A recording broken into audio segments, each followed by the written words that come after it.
Of the job training methods. हमने देखा था ट्रेनिंग के दो मेथड थे, on the job training and off the job training. अब हम देखेंगे कि ऑफ द जॉब ट्रेनिंग के मेथड कौन कौन से होते हैं। फर्स्ट है क्लासरूम लेक्चर या कॉन्फ्रेंसेस।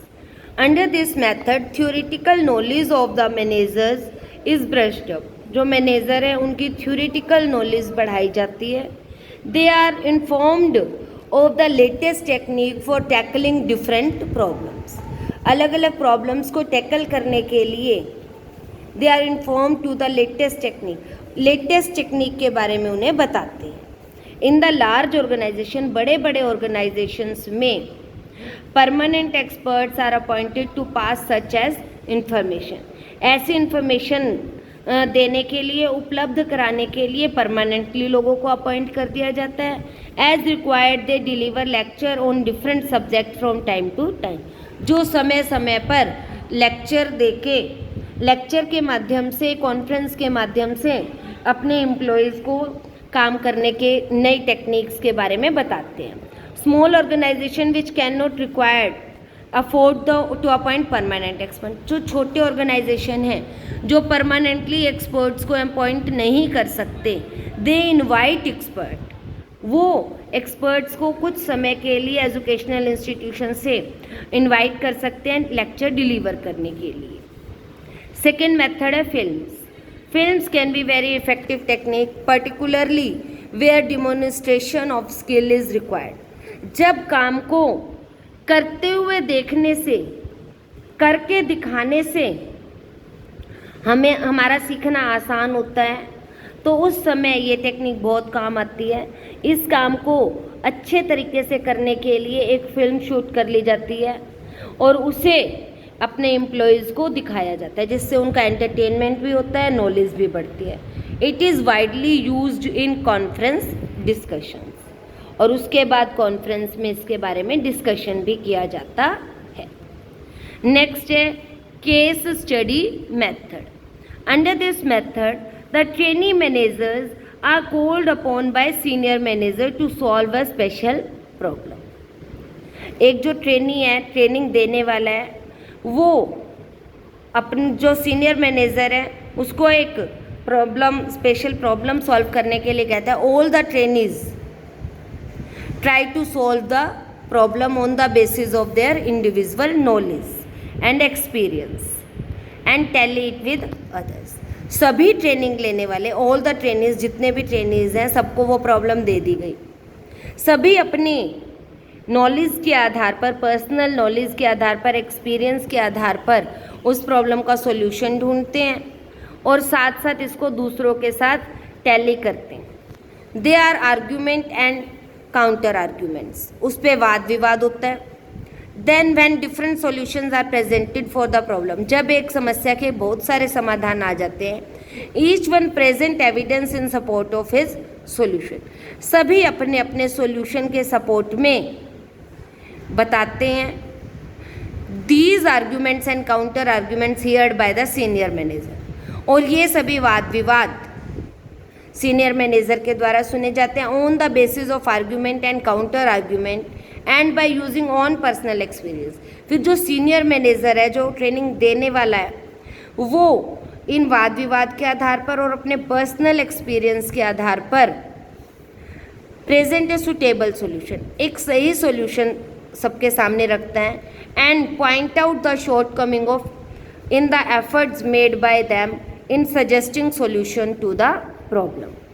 इस प्रॉब्लम को सॉल्व करने के लिए सॉल्यूशन देते हैं। फिर नेक्स्ट फोर्थ मेथड है हमारे पास कंप्यूटर मॉडलिंग। जिस काम को हम वास्तव में करके नहीं दिखा सकते, उसे सिखाने के लिए हाई रिस्क होता है, तो इसीलिए कंप्यूटर मॉडलिंग की हेल्प लेते हैं। It is a computer based training where the trainee use the computer to increase his or her skills. This method is used where training is imparted for high risk और high cost। उसके cost भी बहुत ज़्यादा होती है। जैसे diffusing ए time bomb की training लेनी है। आपने देखा होगा कि जब कहीं पे न्यूज़ आती है कि इस जगह पे बम लगा हुआ है, यहाँ पे बम फटने वाला है, तो वहाँ पे बम डिफ्यूजिंग टीम आती है। तो उनको क्या बम डिफ्यूज़ करने की प्रैक्टिकल नॉलेज दी जा सकती है? नहीं।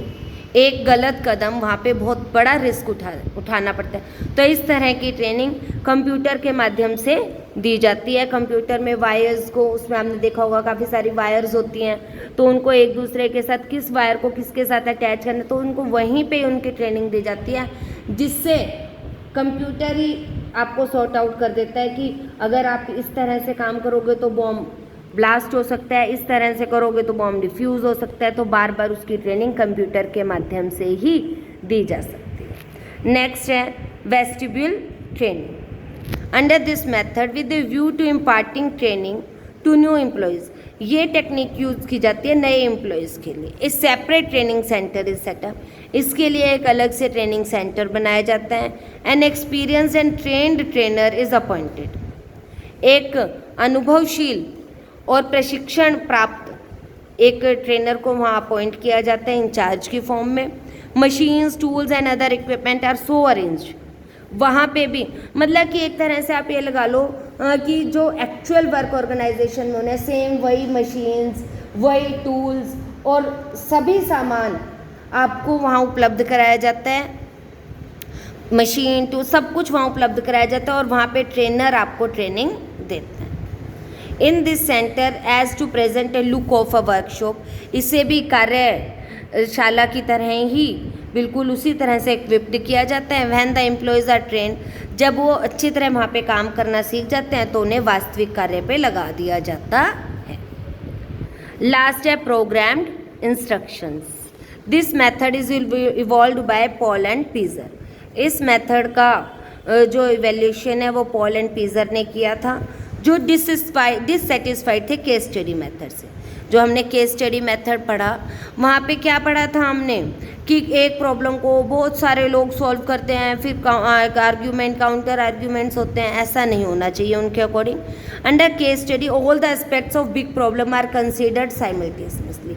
वो कहते हैं कि सभी बड़ी समस्याओं को बारी बारी से सॉल्व किया जाना चाहिए, समझना चाहिए, as against it other programmed instruction, उसके बारे में इंस्ट्रक्शंस दी जानी चाहिए। A brief incident is taken into consideration. The trainer and the student seek appropriate solution to the problem on the basis of argument and counter argument along them. यहाँ पे भी ये उससे मिलता जुलता ही है, थोड़ा सा चेंज है बस यहाँ पे कि ये कह रहे हैं कि बड़ी प्रॉब्लम को एक एक करके सॉल्व करना चाहिए। Main advantage of this method is that student get importance information by putting question to the trainer. यहाँ पे ये ट्रेनर से भी साथ साथ हेल्प ले सकते हैं। तो बेटा या तो लॉन्ग क्वेश्चन आ सकते हैं, explain the of the job training method, या यहाँ पे किसी भी मेथड पे आपसे शॉर्ट टर्न मांगा जा सकता है, या फिर लास्ट जो ऑब्जेक्टिव टाइप क्वेश्चन आ जाता है तो कोई भी मेथड देके आपसे पूछा जा सकता है कि ये ऑन द जॉब ट्रेनिंग का मेथड है या ऑफ द जॉब ट्रेनिंग का मेथड है।